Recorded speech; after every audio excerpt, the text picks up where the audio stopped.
una breve introducción de los radiofármacos. No vamos a ahondar mucho en esto porque ya lo hemos visto en clases pasadas, pero un radiofármaco pues es un radiotrazador, también conocido como radiotrazadores. Es un compuesto químico que se le va a agregar un átomo radioactivo. Déjame poner el láser.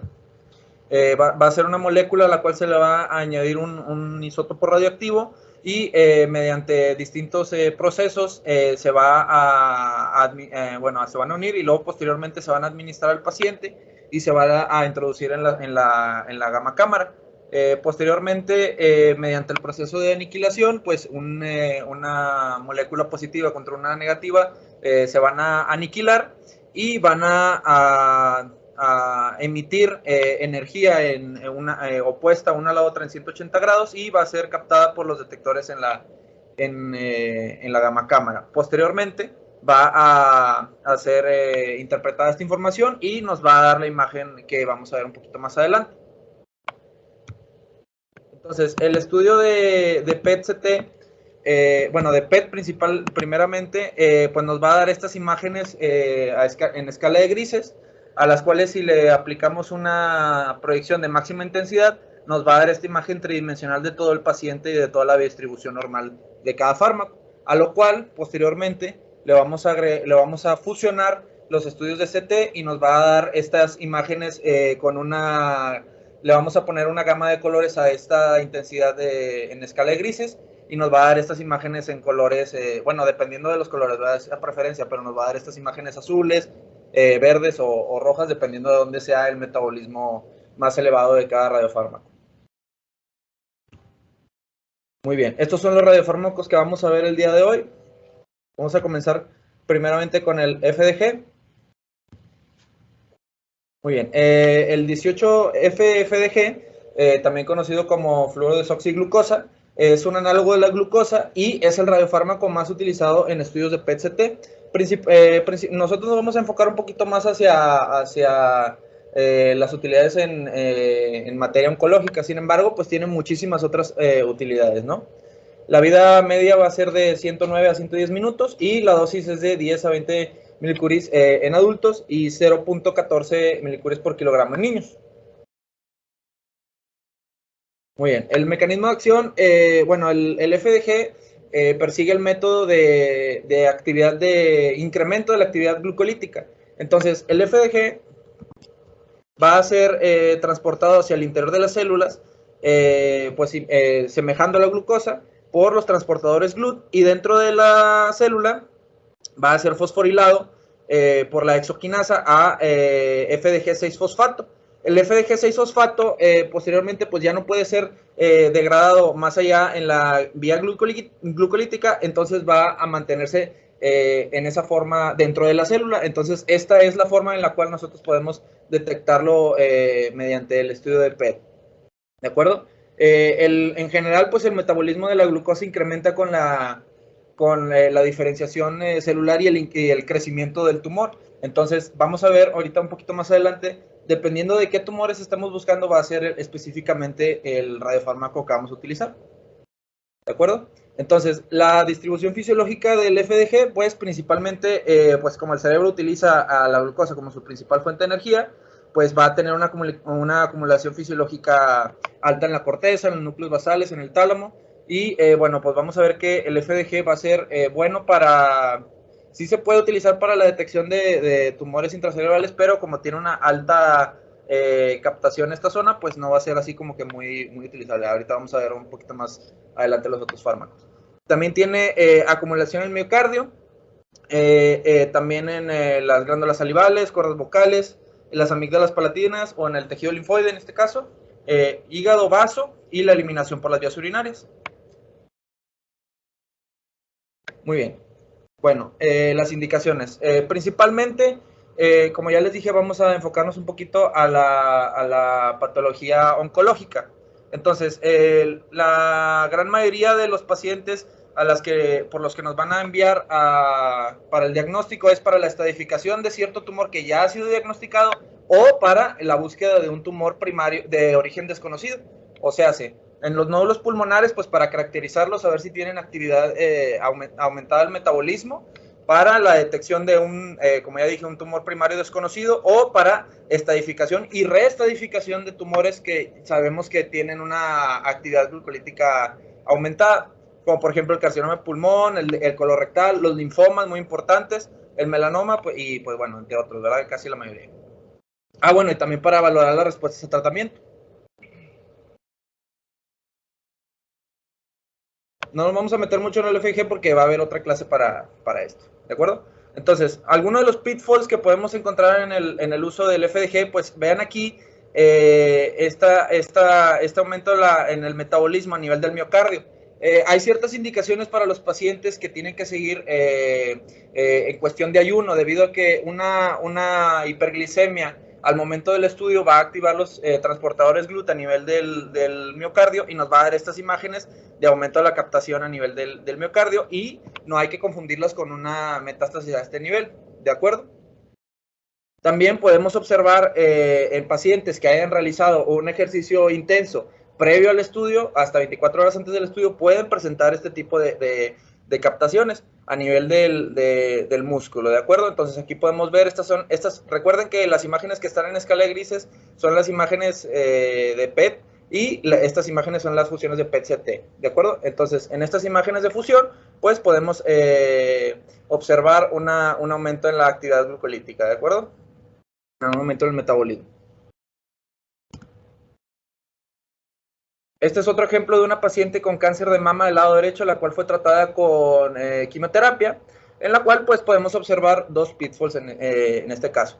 Entonces podemos observar aquí el aumento en el metabolismo a nivel del miocardio por no siguió adecuadamente lo de el ayuno. Sin embargo, quiero que se fijen en la imagen de su derecha, en la cual podemos observar un aumento del metabolismo a nivel supraclavicular. Entonces, esto a simple vista, solamente con la imagen de fusión, podemos nosotros pensar, bueno, pues esta paciente tiene ganglios positivos a nivel supraclavicular. Sin embargo, siempre hay que corroborar los hallazgos de PET con las imágenes anatómicas, o sea, en la tomografía normal, ¿de acuerdo? Entonces, podemos observar que el área que corresponde con el aumento de la actividad, pues no presenta ningún ganglio a este nivel. Entonces, podemos decir que ese aumento en el metabolismo es debido a que la grasa parda que está en este sitio, pues tiene, pues sí, un aumento en el metabolismo. Entonces, no hay que confundirlo con una metástasis, ¿de acuerdo? Muy bien, el 68 galeotatate, bueno, también conocido como el DOTA-octrotate. Bueno, no solo es con el octrotate, también hay otros medicamentos que vamos a ver un poquito más adelante, pero bueno, pues el DOTATATE pues es un compuesto que va a ser un agonista de los receptores de somatostatina, y va a ser, bueno, va a tener el quelante bifuncional DOTA, ¿de acuerdo? La vida media va a ser de 68 minutos, nos podemos guiar por el 68 galio, y la dosis pues es de 5 milicuries vía intravenosa, y el uptake va a ser de 1 hora. Perdón, se me olvidó decirles, con el uptake nos referimos a el tiempo de metabolismo total del medicamento, y que es el tiempo idóneo para hacerle el estudio posteriormente al paciente. ¿De acuerdo? Muy bien. Entonces, bueno, pues el mecanismo de acción, pues como ya lo dije, es un análogo de los receptores de somatostatina. Entonces, pues se va a unir a los receptores de somatostatina, ¿de acuerdo? Entonces, los receptores de somatostatina, pues se van a encontrar con una alta densidad en numerosos tumores malignos, los cuales son, pues, los de sistema nervioso central, los de mama, los de pulmón. Entonces, el dotatate se va a unir a los receptores transmembrana bueno, en este caso la gran mayoría de los tumores que vamos a ver pues son tumores neuroendocrinos. Se va a unir a los receptores de somatostatina tipo 2, y se va a transportar activamente al interior de la célula a través de endocitosis, y lo que va a permitir que atrape esta radioactividad, y va a aumentar pues sí, va a aumentar la disponibilidad del fármaco dentro de la célula, bueno, pues vamos nosotros a detectarlo con la gamma cámara. Entonces, les mencionaba anteriormente que al 68 galio DOTA, perdón, se le va a agregar diferentes tipos de fármacos, ya sea el octrotate, el octrótido, dependiendo de qué tipo de receptores somatostatina nosotros estemos observando en las células tumorales, ¿de acuerdo? Entonces, si nosotros tenemos disponible qué tipo de receptores somatostatina tiene este tumor, pues vamos a pedir específicamente el medicamento que se le vaya a aplicar, ¿de acuerdo? Muy bien.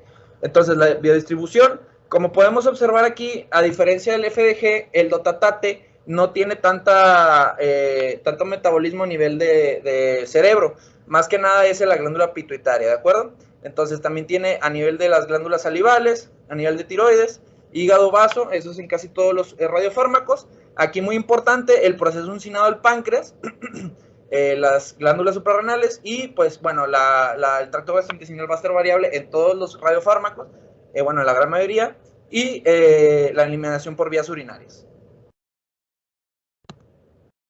Entonces, aquí, muy importante hablar del efecto flip-flop. ¿Qué es esto? Bueno, el efecto flip-flop habla de que dependiendo del grado de diferenciación que tenga un tumor, va a ser el tipo de radiofármaco que vamos a utilizar. O sea, un tumor que sea bien diferenciado va a expresar, bueno, obviamente estamos hablando de los tumores que expresan receptores somatostatina, ¿de acuerdo? Entonces, un tumor que expresa receptores somatostatina bien diferenciado, pues va a tener mayor cantidad de receptores, entonces por eso es adecuado utilizar el dotatate. Sin embargo, conforme se va perdiendo su diferenciación, va empezando a aumentar su actividad glucolítica, entonces vamos a empezar a inclinarnos un poquito más hacia el FDG, ¿de acuerdo? Entonces, como aquí en esta tablita podemos ver cómo, dependiendo del grado de diferenciación del tumor, pues cómo los receptores de FDG van aumentando conforme se va perdiendo la diferenciación, ¿de acuerdo? Nada más en el caso de los grados, es en función del grado de la OMS, donde se basa en el índice de proliferación celular o el índice de KI67. ¿Okay? Un índice de proliferación celular muy bajo, que es 2 o menos, te hablan de tumores bien diferenciados y bueno, ya lo que comentaba Eric, ¿no? Entonces, básicamente es en relación al índice de proliferación celular y este valor habitualmente te lo expresan en porcentajes, ¿okay? Como ven aquí, y te dice, bueno, ya tú sabes, si te dicen, oye, es un tumor neuroendocrino, grado 3, o sea, sin decirte nada, pero sabes que es un tumor que es agresivo, que es un tumor que tiene un índice de proliferación celular, que incluso llegan a ser hasta 90, 70%, 70, 90%, y entonces, oye, el neuroendocrino, me quedé con la idea de que era tu tumor expresaba somatostatina, necesito un galio porque le están pidiendo un PET. No, es importante no nada más quedarnos con el tumor, sino también saber qué grado es, ¿verdad? Porque en ocasiones, ya sabiendo el grado, dices, no, en realidad no ocupa el galio, ocupa el FDG, y ahorita vamos a ver por qué. Y eso tiene por medio de biopsia y análisis patológico. Inmuno. Biopsia es histopatológico, pero además le hacen la inmuno. El índice de proliferación celular es un marcador de inmunohistoquímica. Gracias. Muy bien, bueno, las indicaciones, pues vamos a ver que las principales indicaciones, pues es la localización del tumor primario en pacientes que tengan una sospecha de un tumor neuroendocrino o la localización del tumor primario en pacientes que ya se sabe que tienen una lesión metastásica o la confirmación del diagnóstico de un tumor neuroendocrino en pacientes que tengan una lesión anatómica sugestiva de, ¿verdad? También, pues vamos a ver que identificar a los pacientes que son candidatos a terapia hormonal con octreotide o con lutecio 177 o itrio 90. ¿De acuerdo? Estos fármacos son utilizados para los diagnósticos. Muy bien, este es un caso de nuestra institución en el cual de su lado izquierdo les muestro un estudio con FDG y de su lado derecho les muestro un estudio con dotatate, en el cual, bueno, pues esta paciente tenía diagnóstico de un tumor neuroendocrino con metástasis a la intramedular, ¿de acuerdo? Entonces, podemos observar cómo estas imágenes son al mismo nivel, ¿de acuerdo? Entonces, ¿cómo podemos nosotros utilizar o decidir cuál medicamento nos funciona más? Bueno, ustedes pudiesen decir que en el estudio de FDG podemos observar un aumento del metabolismo a nivel intramedular, pero como podemos observar acá, bueno, fue intervenida quirúrgicamente, entonces este estudio lo pedían para ver a ver si tenía una lesión residual, ¿de acuerdo? Entonces esta paciente fue intervenida quirúrgicamente y observamos un aumento en la actividad, bueno, en el metabolismo, aquí esta zona, ¿verdad? Pero fíjense cómo el trayecto quirúrgico que tuvo la paciente, pues igual también muestra un aumento del metabolismo. Entonces, esto nos hace dudar en si estas imágenes que estamos viendo son a causa de cambio por posquirúrgico o si en realidad es una lesión residual. Entonces, volteamos a ver el estudio de Dotatate, que es un poco más específico para este tipo de lesiones, y podemos observar cómo a nivel intramedular, pues vean cómo tiene una ávida captación del fármaco que está escondida dentro de la zona donde estábamos observando, ¿de acuerdo? Entonces, observen aquí de este lado también donde tiene los clavos, cómo los cambios quirúrgicos que tiene a este nivel enmascaran donde en verdad tiene la lesión residual, ¿de acuerdo? Muy bien, y esta es otra imagen del efecto flip-flop del cual les hablaba previamente. Entonces, en la parte de arriba vemos un tumor bien diferenciado y en la parte de abajo vemos un tumor mal diferenciado, ¿de acuerdo? Y de su lado izquierdo es el estudio de FDG y del lado derecho Dotatate, ¿no? Entonces, un tumor bien diferenciado presenta más receptores de somatostatina y por ende el Dotatate es el estudio ideal para hacer la toma de biopsia y el diagnóstico. A diferencia de un poco diferenciado, vean cómo tiene un aumento glucolítico marcado y el uso de Dotatate es menor. ¿De acuerdo? Muy bien, los pitfalls.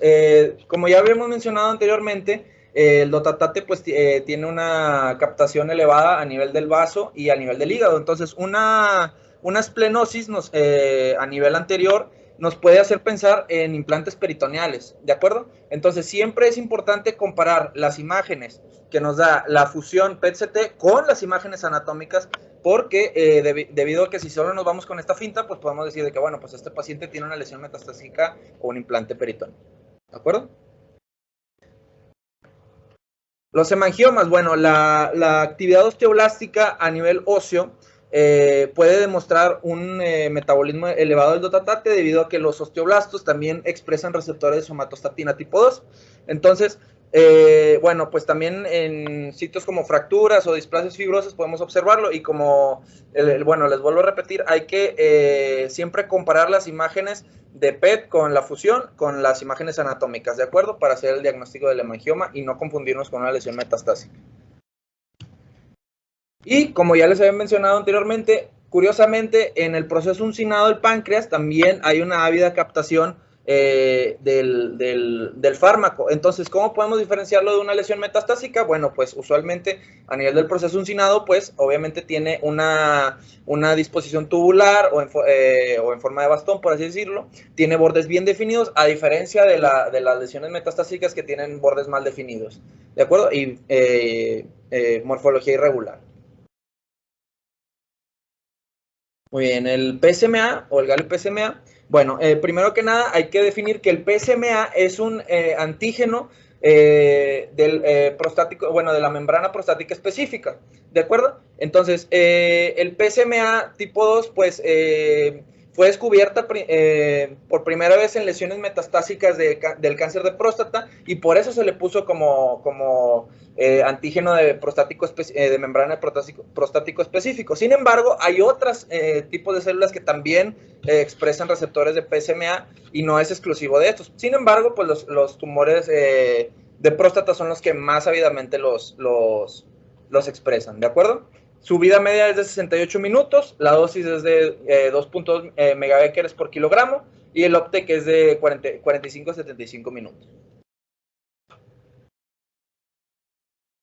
Muy bien, bueno, pues su mecanismo de acción, pues el antígeno de membrana de la próstata específico, pues es expresado en la superficie celular, como ya lo habíamos dicho, y pues va a llegar al ligando, se va a unir al receptor de la próstata y pues ahí lo vamos a observar cómo capta el radiofármaco, ¿de acuerdo? Entonces, en un estudio, bueno, en un paciente que tenga sospecha de cáncer de próstata, vamos a ver que si el paciente en realidad sí tiene cáncer de próstata o que fue tratado ya sea quirúrgicamente o con radioterapia, dependiendo de si el tumor es de alto grado o si es resistente a refractario a tratamiento hormonal, vamos a ver cómo capta más ávidamente el fármaco. Lo vamos a ver un poquito más adelante, ¿de acuerdo?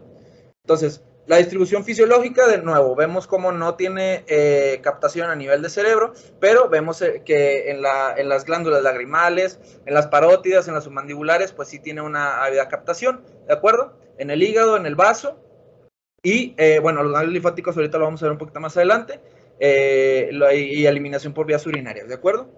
Entonces, los ganglios linfáticos, muy curiosamente, hay 3 ganglios linfáticos que presentan una ávida captación de este fármaco, ¿de acuerdo? Que son los celíacos a nivel presacro y el ganglio estrellado. Entonces, curiosamente, estos son los ganglios que captan PSMA un poco más ávido, entonces usualmente son sitios de pitfalls que nosotros podemos confundir con una zona metastásica.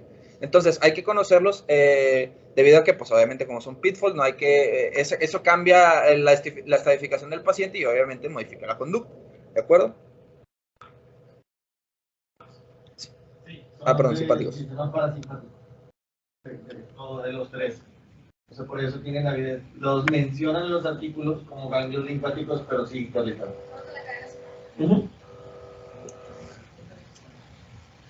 Gracias. Muy bien. Bueno, las indicaciones para hacer un estudio con PSMA, bueno, pues es para el diagnóstico inicial y estadificación del cáncer de próstata en pacientes con riesgo elevado. ¿Cómo vamos a definir un paciente con riesgo elevado? Bueno, pues los criterios más utilizados son los criterios D'Amico y, bueno, pues aquí les puse una tabla en la cual, pues, estos criterios van a definir un paciente con alto riesgo a un paciente que tenga un antígeno prostático específico arriba de 20, una escala de Gleason por biopsia arriba de 8 o una etapa clínica arriba de T2C. ¿De acuerdo? En la escala de Gleason, pues es una escala histopatológica, la cual se basa dependiendo del grado de diferenciación de las células, ¿de acuerdo? Ese es el reporte que nos van a dar histopatológico. Entonces, este es un caso de nuestra institución de un paciente con sospecha de cáncer de próstata con elevación del antígeno prostático específico, ¿de acuerdo? Entonces, vemos aquí a nivel prostático, bueno, en el estudio de PET, vemos cómo presenta un ávido realce al radiofármaco y vemos cómo a nivel del lóbulo prostático izquierdo, pues presenta obviamente la ávida captación y vemos cómo se está insinuando hacia el lóbulo prostático derecho, en la cual, pues, a la comparación al estudio anatómico, pues vemos cómo puede ser pasado por alto este tipo de lesiones, ¿de acuerdo? Entonces, también quisiera que pusieran un poquito de atención en esta imagen que se ve aquí, que es un ganglio linfático, el cual, por su morfología redondeada y está un poquito aumentado de tamaño, sí lo podemos dar como positivo, ¿de acuerdo? En el estudio anatómico, sin el estudio de fusión. Pero quiero que pongan atención a este pequeño ganglio que se encuentra aquí abajito, el cual es pequeño, igual lo pudiésemos dar como de morfología pues, relativamente conservada. Entonces, ese es el tipo de ganglios que se nos pueden ir si no ponemos atención o si no se hacen este tipo de estudios, ¿de acuerdo? Entonces, observen cómo ese pequeño ganglio sí presenta un ávido realce y es un ganglio positivo, ¿de acuerdo? Entonces, bueno, de aquí la importancia de este tipo de estudios. La recurrencia bioquímica. Bueno, pues una recurrencia bioquímica se define como una elevación del antígeno prostático específico, dependiendo si el paciente tuvo una prostatectomía o una radioterapia. Si tuvo prostatectomía, pues significa que no hay tejido prostático residual, entonces los valores usualmente son valores de 0. Si se eleva por encima de 0.2, en estudios consecutivos, pues ya hay que pensar en una recurrencia bioquímica. En cambio, la radioterapia, pues si hay tejido prostático viable, entonces ese valor se eleva un poquito a 2 nanogramos por mililitro. Y bueno, pues pensar en una recurrencia, ¿de acuerdo?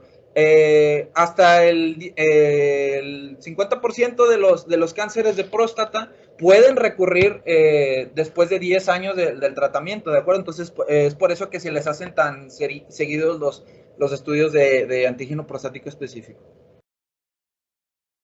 Bueno, y estos dos son casos de dos pacientes distintos. El paciente de acá arriba fue sometido a una prostatectomía y el paciente de acá abajo fue sometido a radioterapia, en la cual pues podemos ver cómo presenta un ávido captación del radiofármaco en el paciente de prostatectomía, donde se supone que no debería haber tejido viable, y en el paciente con radioterapia, igual, de la misma forma. El estudio anatómico, pues no muestra ningún nódulo a simple vista, pero en el estudio de PET ya podemos observarlo, ¿de acuerdo? Muy bien, bueno, como ya les había dicho, la proteína de PSMA fue descubierta en el tejido prostático canceroso, y por eso se le puso el nombre de prostático específico. Sin embargo, pues también es expresado por otros tejidos normales, que los cuales pueden ser ya sea benignos o malignos, ¿de acuerdo? Pueden ser hemangiomas, meningiomas, nódulos tiroideos, etcétera. Entonces, aquí podemos ver bueno, siempre que haya un estudio con un paciente en el cual se sospecha cáncer de próstata, se le hace el estudio de PSMA y presente ganglios que no realcen, pues hay que pensar también inclusive en un segundo primario, ¿de acuerdo? Y hasta el 10% de los pacientes que tienen cáncer de próstata no van a presentar o no van a expresar los receptores de PSMA. ¿De acuerdo? Entonces, no porque un paciente con sospecha de cáncer no presente avidez del medicamento, significa que no tiene la enfermedad, ¿de acuerdo? Entonces, perdón, aquí presentamos un estudio de un paciente, el cual pues tiene diagnóstico de cáncer de próstata. Sin embargo, pues a nivel paraórtico podemos observar esta adenopatía, la cual no presentó realce a la administración de contraste. Entonces, este paciente fue sometido a otro estudio de FDG, en el cual, pues obviamente en la próstata no va a presentar realce. Sin embargo, en el ganglio que es sospechoso, pues tiene una actividad glucolítica aumentada. Entonces, aquí es lo que les estaba diciendo, que si no presentaban realce los ganglios, pues hay que pensar inclusive hasta en un segundo primario. Entonces, este paciente fue diagnosticado con cáncer de próstata y además un linfoma.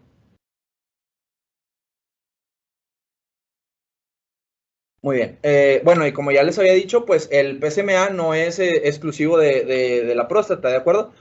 Aquí tenemos varios ejemplos, de los cuales, pues este es un paciente el cual tuvo un diagnóstico de un tumor de las glándulas salivales que fue extirpado quirúrgicamente, y bueno, este tumor presentaba receptores de andrógenos positivos, y posteriormente el paciente empezó con dolor torácico. Se le hizo un PET con PSMA y presentó un ávido realce a la administración del medio de contraste, y esto fue compatible con una metástasis a nivel del cuerpo vertebral, ¿de acuerdo? Esta otro paciente, pues es un paciente con diagnóstico de carcinoma de células renales metastásico, y pues a la administración con PSMA vemos que tiene bastante captación del radiofármaco.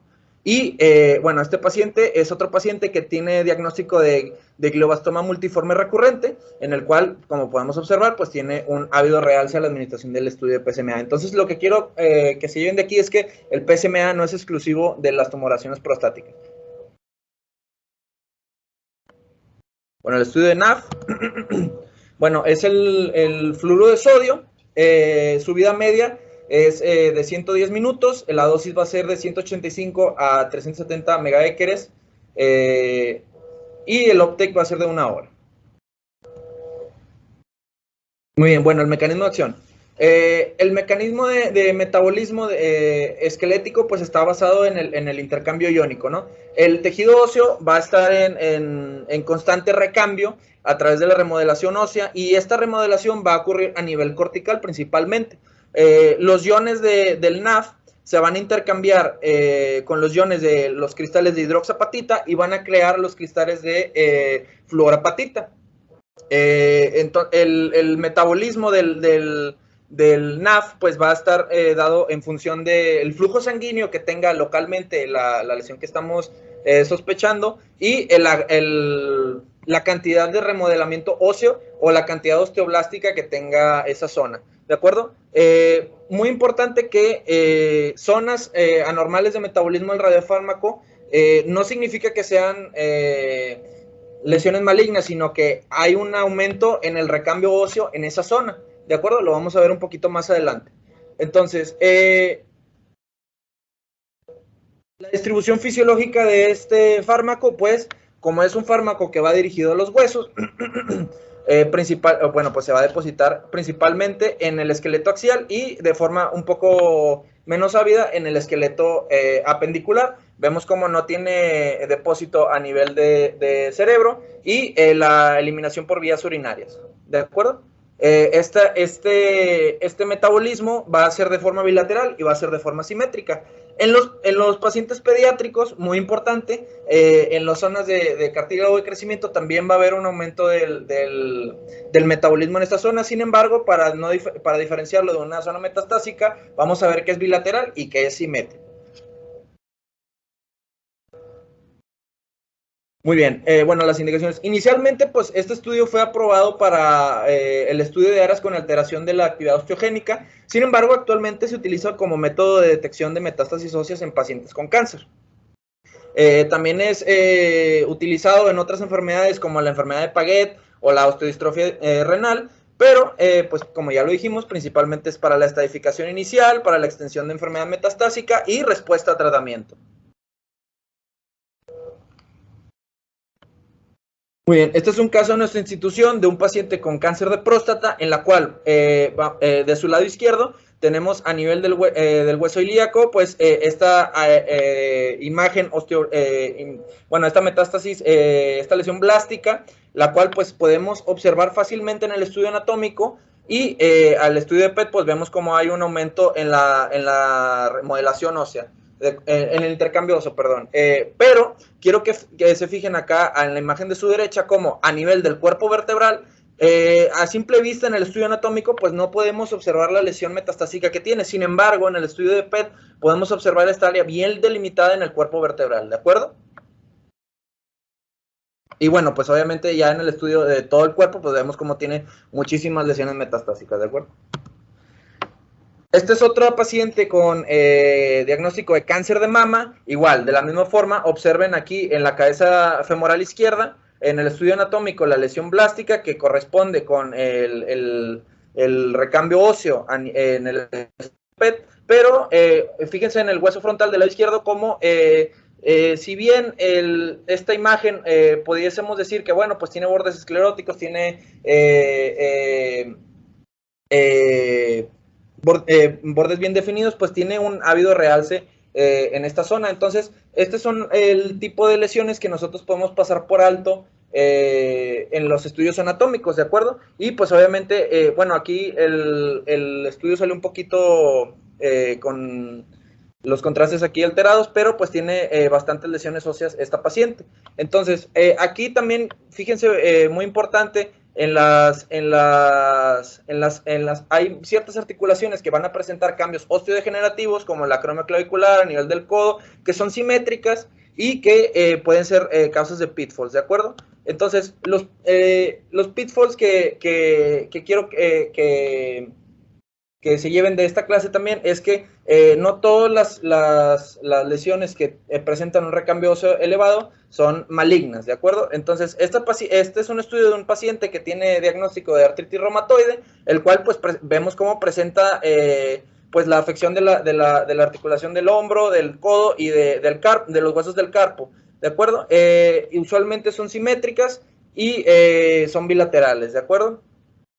Y también los estudios bueno, este es un ejemplo de mangioma, el cual podemos ver cómo tiene un aumento del intercambio óseo. También podemos verlo en osteofitos marginales, que tienen ahí cambios de esclerosis subcondral, etcétera. Entonces, todo lo que tenga recambio óseo va a ser lo que capte, van a ser las lesiones que capten este fármaco.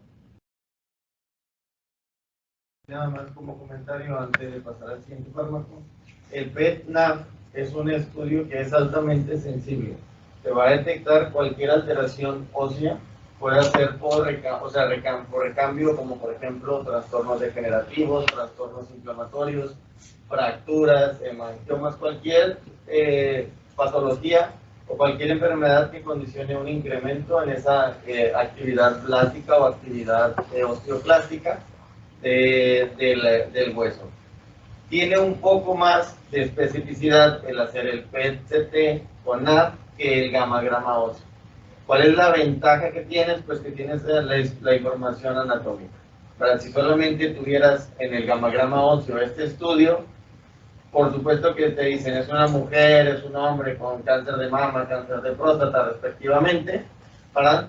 Y entonces, pues si tú ves esa lesión, dices, bueno, en este caso simplemente pues, es un incremento en la actividad y puede ser o no, bueno, cuando lo ves así único, o como el caso de la columna vertebral, pues la probabilidad más alta es que sea una metástasis en el contexto de esa paciente.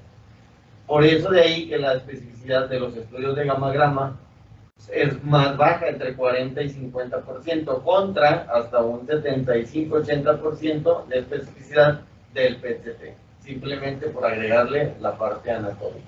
¿Pero por qué? Porque, pues bueno, podemos ver cambios que bueno, es un hemangioma, definitivamente en el contexto de un paciente con cáncer de mama o próstata, pues no es actividad metastásica, ¿verdad? Gracias, doctor. Muy bien, continuando con el F-Dopa. Bueno, el F-Dopa pues es un análogo de aminoácido. Va a tener una vida media de 109-110 minutos. La dosis es de 4 megabecquerels por kilogramo. Y el metabolismo va a estar dentro de 30 y 60 minutos. Muy bien, el mecanismo de acción. Bueno, pues el F-Dopa va a ser transportado hacia las neuronas presinápticas. No se conoce específicamente cómo es transportado hacia este sitio, pero se sospecha de que los transportadores LAT son los que están involucrados en este proceso. Va a ser transportado a las neuronas presinápticas y va a ser convertido o va a ser utilizado como dopa. Bueno, va a ser metabolizado por la dopa descarboxilasa hacia fluorodopamina y ahí va a ser almacenado por las neuronas, ¿de acuerdo? Bueno, no solo en las neuronas, también en otros sitios, pero ahorita lo vamos a ver un poquito más adelante. Muy importante también, este medicamento atraviesa la barrera hematoencefálica, entonces al ser inyectado en el torrente sanguíneo va a alcanzar las células dopaminérgicas del cerebro y va a ser utilizado principalmente en los núcleos basales. Antes de pasar, vean aquí, vamos a nosotros ahorita vamos a ver 2 de estos 3 medicamentos. Los 3 medicamentos tienen la similitud de que pueden, o básicamente te dan una síntesis de aminoácidos. Ok, pero la ventaja del dopa es que tiene una síntesis antes, desde la síntesis de tirosina. Entonces, como decía Eric, lo puedes ver desde los precursores de las neuronas presinápticas para el sistema nervioso central. Pero vean, lo que es el PET, dopa y metionina, los 3 tienen actividad metabólica. Uno de ellos es inerte. ¿Qué quiere decir? Entra a la célula y no le pasa absolutamente nada. Si han visto los otros, ven como por ejemplo el FDG, entraba la GLUT y luego entraba una enzima que era la exoquinasa, le ponía un grupo fosforilo y entraba una vía metabólica inerte. En el caso de lo que son cuando son receptores, pues simplemente entra a la célula a través del receptor transmembrana. En el caso de estos, aquí sí te está traduciendo una vía metabólica, excepto el PET. Ahorita vamos a hablar de para qué es el PET. Pero en este caso, siempre cuando vean que está como metabólicamente inerte, quiere decir que solo entró a la célula, pero no llegó más allá de, ¿verdad? Solamente fue transportado a través de las membranas, puede ser por difusión facilitada, un receptor, etc. En este caso, como decía Eric, con el DOPA, pues sí van a haber enzimas que van a ayudar a ver el proceso que estamos buscando. Gracias, doctor. Entonces, la distribución fisiológica, vean aquí la ávida captación a nivel de los núcleos basales, también está descrito que en el miocardio, en el hígado, curiosamente en la vesícula biliar y en el tracto biliar y en el proceso uncinado del páncreas, y la eliminación va a estar dada por la vía urinaria.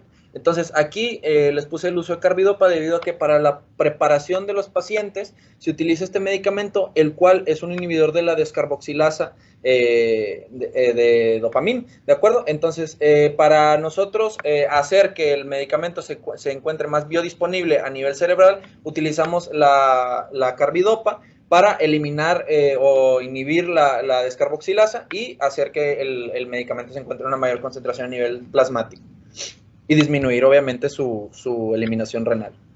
Nada más como comentario, ven esta imagencita, bueno, cuando se evalúa por Parkinson, ven como que parece como un conejito de chocolate.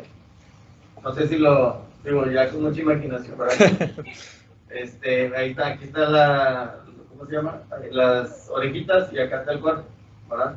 Bueno, en Parkinson se quita o la cabecita o el cuerpo ya, pero bueno, eso es nada más como para eso es más adelante. Muy bien, bueno, las indicaciones, bueno, principalmente es para, bueno, a nivel cerebral, lo vamos a utilizar para la detección de la pérdida de terminales neuronales dopaminérgicas funcionales a nivel del cuerpo estriado, y puede ser utilizado para el diagnóstico de enfermedad de Parkinson o para la diferenciación de diagnóstico de temblor esencial y los síndromes parkinsonianos. También puede ser utilizado para otros diagnósticos como los insulinomas, bueno, diagnóstico de insulinomas, fecomocitomas, paragangliomas, tumores cerebrales primitivos, pero eso es en materia oncológica, ¿de acuerdo? Entonces, aquí tenemos dos estudios de PET, no es PET-CT, ¿de acuerdo? En el cual vemos cómo, bueno, pues este es un paciente normal y este es un paciente con enfermedad de Parkinson, en el cual pues podemos ver cómo tiene una disminución en las terminales dopaminérgicas, ¿de acuerdo? O sea, tiene una disminución en la captación de dopamina. Y este es otro paciente con diagnóstico de enfermedad de Parkinson, en el cual vean el paciente, bueno, el estudio es de PET, entonces vean al paciente sano contra el paciente con enfermedad de Parkinson, en el cual, pues como ya lo dijo el doctor, al conejito le mocharon las orejas. Y como ya les había dicho, pues también es para el diagnóstico de algunas tumoraciones.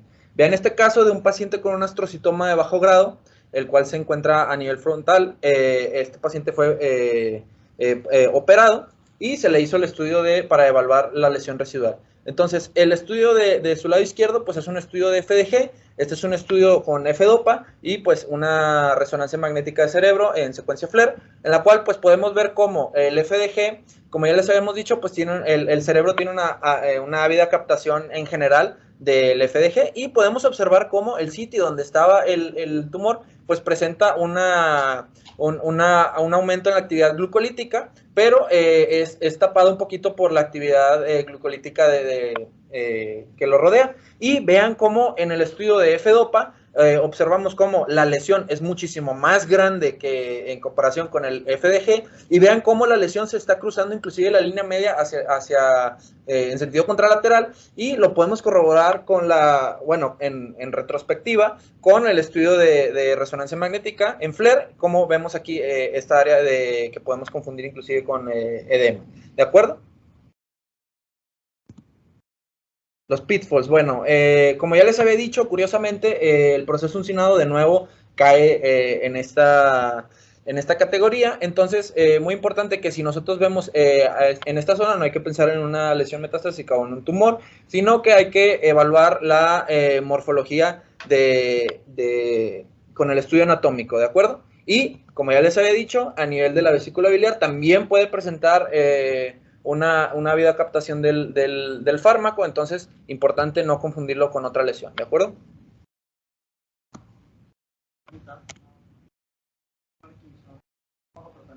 De la mano, por ejemplo, L-Dopa, ¿se les tiene que quitar el medicamento para poderlos analizar? Sí, de hecho, cuando aquí de esos estudios en particular no los hemos hecho aquí en la unidad, pero cuando los hacíamos en la Ciudad de México, el paciente tenía que tener al menos 2 días, ¿verdad?, de suspensión de medicamentos, ¿verdad? Ya de entrada al menos 2 días, como mínimo 1, ¿Por qué? Porque si no, no vas a ver la imagen. E incluso había otros radiofármacos que te podían evaluar tanto las vesículas presinápticas como postsinápticas para la valoración y confirmación de Parkinson. Este era nada más principalmente para la vía dopaminérgica. ¿Y van sedados? No. Normalmente su temblor, acuérdate que es más como, bueno, o sea, es fino, pero en la cabeza. Rara vez me tocó ver que sedáramos a uno, en realidad, exacto, es más de extremidades, pero sí llegan a tener temblor en mi cabeza, pero no los sedábamos. La verdad es que al mantenerlos con un poco de presión, quedaba bastante bien en el estudio. Gracias, doctor.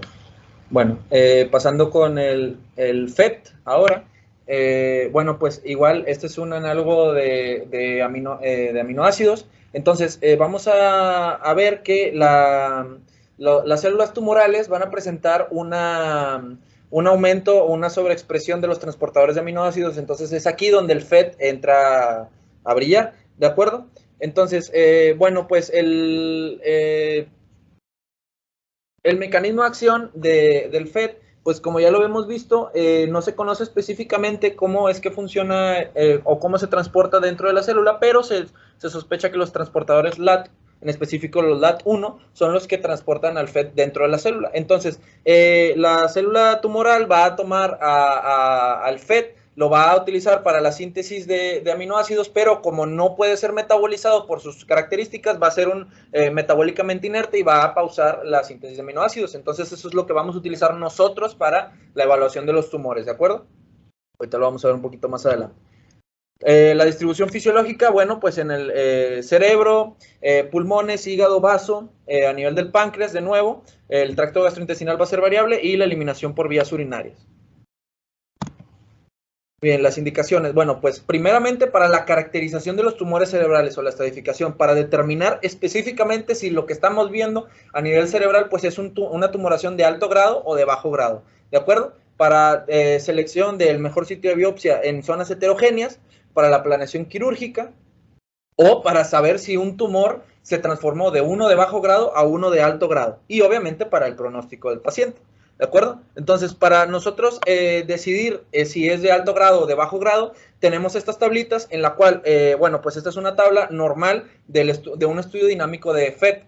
¿Qué quiere decir con dinámico? Bueno, pues que se toma a los 15, bueno, en nuestro centro se toma a los 15 minutos y a los 60 minutos 2 tomas, ¿de acuerdo? Pero en este estudio se tomó a los 10, 20, 30, 40, 50, 60 minutos. Entonces, para evaluar bueno, las tablas de metabolismo del medicamento, ¿de acuerdo? Entonces, la línea verde representa la sustancia blanca y la línea rojita la sustancia gris, y pues esta que dice la azul de la sangre es a nivel del vaso sanguíneo para ver la disponibilidad del medicamento a nivel sanguíneo. Entonces, vamos a utilizar varias mediciones, las cuales son la relación tumor-fondo y el submax o el Standard Optic Value máximo, ¿de acuerdo? Entonces, para el criterio de diferenciación de los gliomas, pues, primeramente tiene que cumplir con este criterio, que tenga una relación tumor-fondo promedio mayor a 1.7 o máximo de 2.1. Ahorita lo vamos a ver con un ejemplo, ¿de acuerdo? Y hay que observar cómo se comporta el tumor con las gráficas que vamos a ver ahorita. Entonces, un ascenso tardío o mayor a 15 minutos el submax seguido de un ascenso continuo nos habla de un glioma de bajo grado, y un metabolismo elevado menor a 15 minutos y con una curva descendente nos habla de un tumor de alto grado, ¿de acuerdo? Entonces, estas son las tablitas que les decía. Esta es una tabla de un tumor de bajo grado. Entonces, vean cómo el ascenso menor a 15 minutos y siempre se encuentra en ascenso a comparación del tejido sano, ¿de acuerdo? Y en comparación con los tumores de alto grado, vean cómo tiene un ascenso todavía muchísimo más marcado, pero la tendencia es que vaya en descenso en comparación con el estudio sano, con el tejido sano, perdón. Aquí tenemos un ejemplo. Este es un ejemplo de nuestra institución de una paciente con un diagnóstico de un glioma de bajo grado, lo cual se le hizo un PET con FET. Entonces, aquí tenemos el FET dinámico que se hace en nuestra institución. El estudio temprano se hace a los 15 minutos y el estudio tardío se hace a los 60 minutos. Entonces, tomamos un ROI a nivel de la lesión donde nos dé la mayor captación del fármaco y se toma un ROI contralateral en el tejido sano. El tejido sano, sí, de acuerdo. Y observamos aquí estos cuadritos que son el mean significa el promedio, el cual es 5.56 y el máximo es igual, 5.56 contra el lado sano contralateral, el cual el promedio es de 1.2 y el máximo es de 1.3. Y lo comparamos con el estudio tardío, igual de la misma forma tomamos los dos valores y lo vamos a poner en esta tabla. Entonces, aquí les puse la tablita con los valores y esta es la tabla que estábamos viendo anteriormente. Entonces, vemos cómo el tumor asciende y tiene una meseta o tiende al crecimiento, ¿de acuerdo? Entonces, cumple los dos criterios que ya habíamos visto de relación tumor. La relación tumor-fondo es la relación que tiene el tejido afectado con el tejido sano, ¿de acuerdo? Entonces, es una relación del tumor entre el tejido sano y nos da a 4.6 a los 15 minutos y 4.1 a los 60 minutos. Entonces ya cumple el criterio para pensar si es un glioma y la tablita es para diferenciar si es un glioma de bajo grado o uno de alto grado. Igual, de la misma forma, vemos un caso de nuestra institución de un glioma de alto grado, el cual, igual, de la misma manera, tomamos un ROI en la zona que tenga más captación del radiofármaco contra el tejido sano contralateral, temprano y tardío, los 15 y 60 minutos, y ahora observen cómo esta curva o esta gráfica se comporta de manera distinta, ¿no? Entonces, cumple los criterios de relación fondo-tumor, y vemos cómo tiene un ascenso, y luego posteriormente presenta un pico, y luego un descenso como la tablita que estábamos viendo anteriormente, ¿de acuerdo? Y bueno, obviamente, estas tablitas pueden ser utilizadas para, bueno, si ya tiene un estudio de FET y sospechamos de que tiene un cambio, obviamente la gráfica también va a cambiar. Entonces, pitfalls, bueno, también el FET, bueno, pues va a ser captado por zonas que tengan isquemia cortical, sarcoidosis, hematomas, abscesos, metástasis, y el ejemplo que les voy a poner aquí es de una radionecrosis, ¿de acuerdo? Eso es un caso de nuestra institución, en un paciente que tuvo tratamiento con radioterapia, en la cual, pues en el estudio de control, pues vemos que tiene una zona heterogénea hiperdensa, en la cual pues se sospechaba que tuviera una lesión residual. Se le hizo un estudio de FET y efectivamente vieron que tiene un aumento en la síntesis de aminoácidos a este nivel, y obviamente pues eso nos hace pensar en que, bueno, puede tener una lesión residual. Sin embargo, al hacerle el estudio dinámico a los 15 y 60 minutos, vean cómo tiene, bueno, estas son las dos tablitas a los 15 y los 60 minutos, y no cumple con los criterios que tiene, ya sea del relación tumor-fondo promedio, y el máximo no cumple con ninguno de los dos. Entonces nos hace pensar de que, bueno, pues esta no es una lesión residual, nos hace pensar más hacia áreas de radionecrosis, ¿de acuerdo? Y pues obviamente la tabla pues no aplica porque pues no es una lesión residual, ¿de acuerdo? Por último, pero no menos importante, el FLT. Entonces, el FLT es un análogo de nucleócido de timina. No existe un protocolo establecido de este fármaco debido a que todavía no hay suficiente pues, información para utilizarlo. Pero, bueno, la vida media pues, es de 110 minutos, lo que ya sabemos por el radioisótopo que se le aplica, ¿de acuerdo? Entonces, el metabolismo de este medicamento va a ser dado a través de la combinación de una difusión pasiva y una difusión facilitada a través de transportadores transmembrana. Entonces va a entrar a la célula y va a ser metabolizado por la tirosinquinasa 1 a FLT5-fosfato, y posteriormente el FLT se va a mantener inerte y no puede ser incorporado al DNA de la célula, y pues obviamente va a ser, nos va a indicar, bueno, esto va a mantenerse en el ciclo, en la fase S de la replicación celular, y esto nos va a hablar de tasas de replicación celular que tenga un tumor, ¿de acuerdo? O tasas de proliferación, por así decirlo. Entonces, la distribución fisiológica, principalmente pues en médula ósea, hígado, vaso y eliminación por vías urinarias. Bueno, y este fármaco no cruza fácilmente la barrera hematoencefálica, entonces va a tener un uso limitado en estudios de tumores cerebrales. Los de bajo grado, como no rompen usualmente no rompen la barrera hematoencefálica, pues el FLT no nos va a ser útil. Sin embargo, en estudios de tumores de alto grado, como son un poco más agresivos, rompen la barrera hematoencefálica y eso sí nos va a poder ayudar para utilizar este fármaco para ver la tasa de proliferación celular. Entonces, bueno, como ya les dije, pues valora la proliferación celular, la respuesta al tratamiento, que vamos a ver un poquito más adelante ejemplos, y pues la predicción de si este fármaco en verdad es el que está funcionando o no está funcionando. ¿De acuerdo? Entonces aquí tenemos dos estudios, una paciente con cáncer de mama izquierdo, la parte de abajo es la paciente antes del tratamiento y la parte de arriba es la paciente después del tratamiento. Entonces vemos cómo la paciente pues tiene la lesión y se le da tratamiento quimioterapéutico y vemos cómo la tasa de replicación celular disminuyó, lo cual puede ayudarnos a decir, bueno, pues este tratamiento sí está funcionando, pero ustedes estarían preguntando, bueno, ¿y cómo puedo yo diferenciar qué medicamento utilizar? Con el FDG, este estudio estos cambios son muy evidentes, o con el puro estudio anatómico. Bueno, aquí tenemos dos estudios, uno con FDG y uno con FLT. Bueno, en la parte de arriba vemos una lesión que se encontraba parailiar, entonces vemos como tiene una actividad glucolítica elevada y una tasa de replicación celular pues moderadamente elevada. Entonces conforme se fue pasando los tratamientos quimioterapéuticos, vemos cómo va disminuyendo su actividad glucolítica, pero vean cómo con el FLT, antes de que hayan los cambios en el FDG, ya se están mostrando en el estudio de FLT. Entonces, ¿qué quiere decir esto? Que el tratamiento está siendo más que efectivo, o sea, casi le está dando la remisión antes de que lo diga el FDG, ¿de acuerdo? Entonces, también es muy importante que el FDG puede darnos falsos positivos o está sesgado por el tipo de tratamiento que se le da al paciente.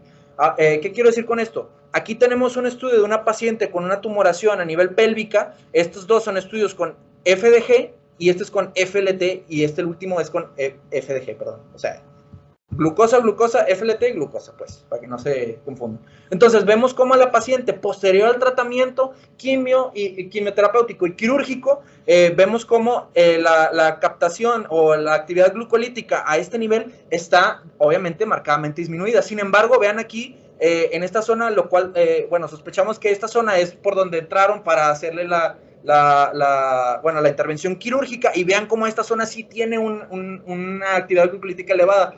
Entonces, comparándolo con el estudio de FLT, esta misma zona no tiene replicación celular y el sitio de donde estaba la tumoración ya no tiene tasa de replicación celular. Entonces, ¿qué quiere decir esto? Esta paciente inclusive ya tenía la remisión clínica muchísimo antes de que el FDG nos diera esa respuesta. Posteriormente, ya con el paso del tiempo, se le hizo el estudio a la paciente con FDG y la paciente fue puesta en remisión clínica, ¿de acuerdo? Entonces, esta es la razón por la cual el FDG puede ser un arma de doble filo. Nos puede dar respuestas que pueden ser ambiguas, y otros radiofármacos nos pueden dar la respuesta concreta, ¿de acuerdo? Bueno, eso fue todo. No sé si tengan algún comentario o alguna pregunta. Básicamente la función de esta clase era que mostrarle que tenemos diferentes radiofármacos y podemos evaluar diferentes vías o rutas metabólicas a través del estudio de imagen. Hay que comprender un poquito cómo es la vía, qué síntesis o qué enzima está siendo utilizada, cómo va a entrar, y además, como bien comentó Eric, muchas trampas o esos pequeños pitfalls que puede llegar a tener cada uno de los radiofármacos. Todos tienen esos pitfalls, ¿verdad? Pero conociéndolos, viendo con el contexto del paciente, saber cómo viene el paciente, la historia clínica adecuada, pues te puede llegar a dar una orientación más certera, ¿verdad? Porque en ocasiones pues es muy fácil decir, capta el tumor, ¿verdad? Pero no siempre es así. Tal vez la gran mayoría, pero bueno, habrá sus excepciones.